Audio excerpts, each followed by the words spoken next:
Hello everyone, this is Deborah Richardson, and today I am putting the AP in Happy where accounts payable teams are empowered to protect the vendor master file from fraud. This podcast will give a voice to accounts payable team members by talking about the growing reality of cyber attacks in their world and which vendor setup and vendor management techniques they can apply to protect the vendor master file from fraud.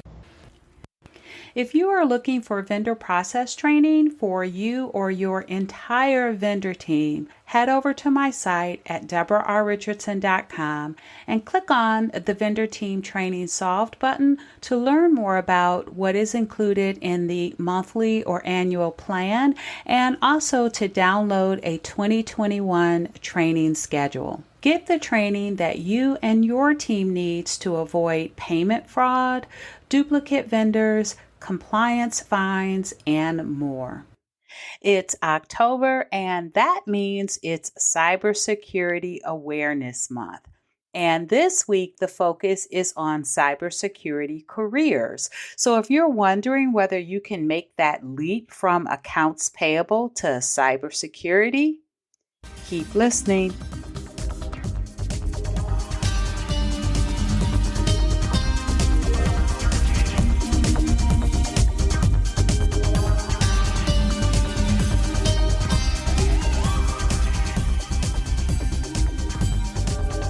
Welcome to episode 158. October is Cybersecurity Awareness Month. Why you may want to switch to a cybersecurity career.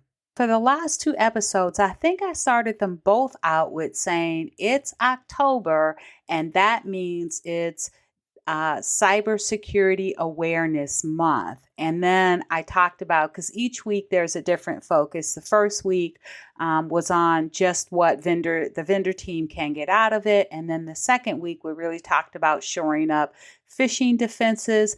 And this week, it's all about cybersecurity careers. And so if you want to check out those other episodes, it's episode 156, episode 157. But again, today we are going to talk about cybersecurity careers and why you might want to make that leap from accounts payable to cybersecurity, or at least get more information. And I will say that in my career, 25 years, I spent 15 years doing like regular GL accounting, working my way up to controller, finance director, and then I went into AP, absolutely loved it, been doing it for the last 10, 11, 12 years. And when I came out, I was an AP senior manager. And I tell you that because I was over global vendor maintenance and I had all the vendor sensitive data in the vendor master file that I was over, of course, it was very susceptible to fraud. And so the other manager in the organization, where they were over an area that was really susceptible for fraud, was payroll. And so that manager and myself were targeted with implementing internal controls and best practices to avoid fraud. And together, I think we were able to implement like 70 something different internal controls between payroll and accounts payable. Now, this was a few years back. And as you know, fraud is always evolving. So you always have to evolve your internal controls, your best practices. But I will tell you, I absolutely loved it. Never thought I would. You know how you get voluntold for certain things at work, right? And so that was one of the things that I was voluntold, but I absolutely loved it. And not that I got that much into cybersecurity, but I did get into the piece where I knew we had experienced certain scenarios, and so had the payroll team. And so we really had to do some research to figure out how we could protect our organizations.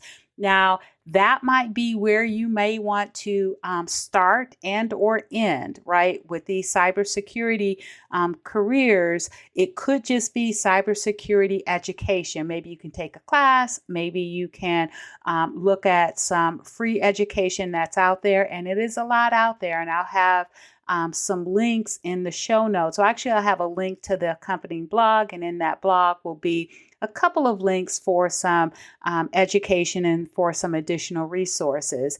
And maybe that's where you want to stop, right, for accounts payable, because we love when people stay in accounts payable. But we also know that people like to grow, people like to change careers, do more than one thing. And this could be your opportunity, especially if you have seen firsthand, which if you're in accounts payable, you probably have these attempts by fraudsters to get your vendor's payment, either by sending in a fake invoice or getting you to change payment details, or maybe they're just trying to get gift cards out of you. So maybe that has sparked your interest where you want to take your career in a different path. And so because October is Cybersecurity Awareness Month, this is the perfect time that the National Institute or the National Initiatives for Cybersecurity Education. It has the acronym of NICE. At least I can say that a lot better. But anyway, they have taken week 3 as the Career Awareness Week. And the National Cybersecurity Alliance, or NCSA, in collaboration with the Cybersecurity Infrastructure Agency, or CISA, lots of acronyms, they provided the content that I'm going to share with you today. And they provided it to Cybersecurity 2021 champions like me to share. And every year I sign up to be a champion so I can help spread the cybersecurity awareness. And so I love sharing content that is intentional for fraud awareness and, in this case, for careers. So I hope you enjoy it.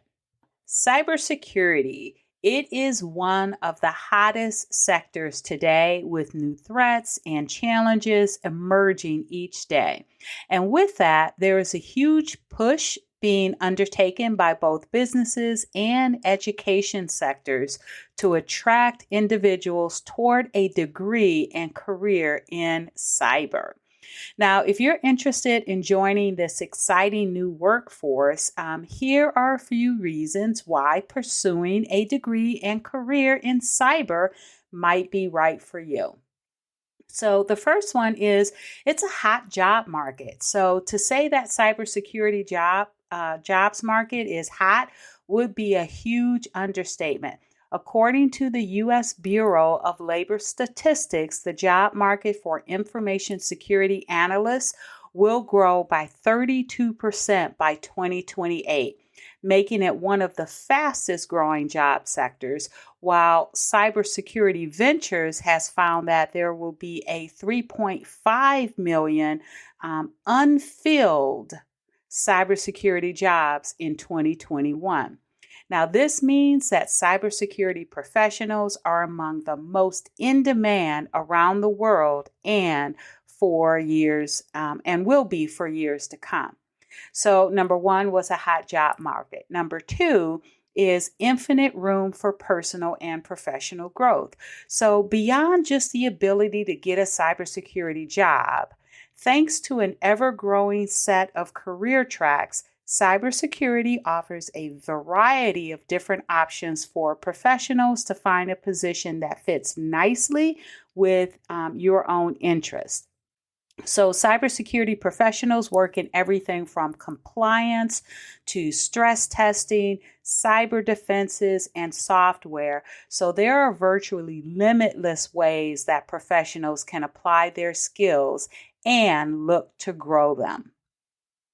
Now, the third reason is investment in advanced cybersecurity pays for itself. So, due to the shortage of cybersecurity talent in the workforce, businesses and educational institutions are constantly rolling out new avenues by which to make cybersecurity careers more affordable. For example, new grants and scholarships are now becoming available each day to individuals interested in cybersecurity careers. Now, while many businesses are beginning to offer tuition reimbursement or other financial perks, so that's really good that they're starting that. Now, this means that a degree in cybersecurity may be much more affordable than you originally thought. Now, the fourth and last one is graduate growth. In addition to interesting on the ground work that cybersecurity professionals get to take on every day, there is also a growing selection of highly tailored cybersecurity graduate programs that can further academic knowledge in cybersecurity as well. So, for example, graduate degrees ranging from applied cryptography, if I said that right, to network vulnerability and detection are now being offered through colleges and universities nationwide.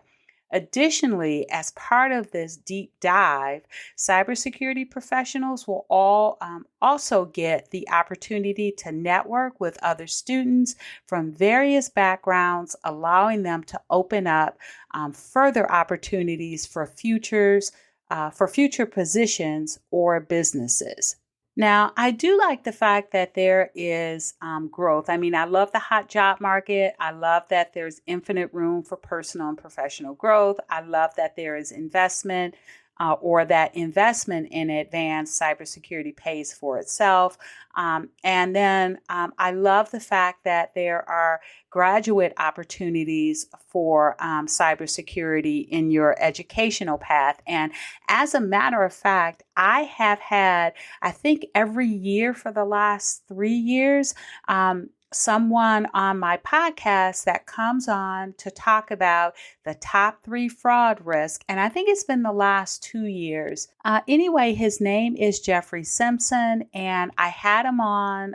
The last time I had him on was episode 117, and it was in January of 2021. And again, we talked about the top 3 fraud risk accounts payable teams need to watch out for in 2021. So if you want to check that out, go ahead and listen to it wherever you're listening to this podcast or any platform. It's episode 117. But he's actually a graduate student that is getting his master's degree in cybersecurity. And I forget what the specific program he is in, what it's called. But if you listen to the episode, I know he says it. But he's a great guest to come on every year and talk about what he sees and what the educational community is working on that can help accounts payable. And so that's one resource you can use. And then I just recently had Casey Allen on an episode to talk about email encryption, because email for accounts payable is a big thing. A lot of things we get, especially if you're not automated, you're getting vendor supporting documentation through email. You may still be getting invoices through email. And so I brought him on to talk about how and what we could do in accounts payable to make that email process more secure. And Casey at the time was the director of information security and privacy. And I tell you, right after that podcast episode aired, he was promoted to chief information officer. Now, he gave me a little bit of props, said it was just for the episode, but I kind of doubt that. But in any event, if you want to, listen to what a cybersecurity professional talks about and how they talk about and how they interact with the accounts payable team and other team members of the organizations that they work at, that's a great episode to listen to. And what was so funny is that I talked to him right after he got back from some conference, and I believe it was somewhere in Vegas, and it was talking all about, the fraudsters versus the cybersecurity professionals, and it wasn't quite uplifting, right? And so, it's boots to the ground and, putting in processes and controls to try to mitigate that fraud risk that is really still out there and just growing. So if you want to, listen to episodes for people that are getting an education in cybersecurity, working in cybersecurity, check out episode 117 and episode 151. All right. Now, the last thing I want to leave you with, I talked about providing you some links for more career research and resources. So I have two. And again, I do have an accompanying blog for each one of these podcasts. So any of the links that I talk about, if you link to the blog, which will be in the show notes, you'll get to the links that I'm talking about here. And so the first one that I have is a link to the National Security or National Cybersecurity Alliance. They have a cybersecurity education and career resources website. And on the site, they offer all types of information, such as a cybersecurity career guide. You're looking at a cybersecurity academy, what a the ACES program is, ACES. Which is the Cybersecurity Education for Students program. It's like a set of 16 lesson plans. And on that note, they do divide it based on, it can be based on education and grades. So if you're a teacher, or if, you have a student that is interested, they have it separated based on grades. So you can look at resources for grades K to 6. You can look at resources grades 6 to 12, higher education students, a resource link or resource page for teachers.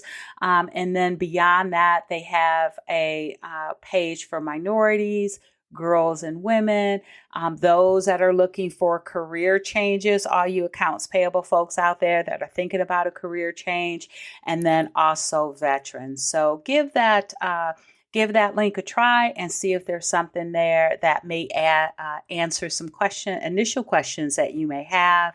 And then the second resource that I have, so it's from cyber.org, and it's an infographic that says it's really geared towards educational or career awareness resources for K to 12 students and the educators. But what they do have that might be valuable to you is they are looking at or they have career profiles. So they've got interviews with cybersecurity professionals. They have cybersecurity careers that you can browse through and get some more information on. So I think it might be valuable not only for K to 12 students and educators, but also anyone looking for a career choice or career change. So thanks, everyone. I hope you enjoyed the 158th episode of the Putting the AP in Happy podcast, where accounts payable teams are empowered to protect the vendor master file from fraud. Don't forget to check the show notes for the links mentioned in the podcast. And if you enjoyed this episode, consider subscribing and writing a review of my podcast on the platform that you use to listen. Stay happy.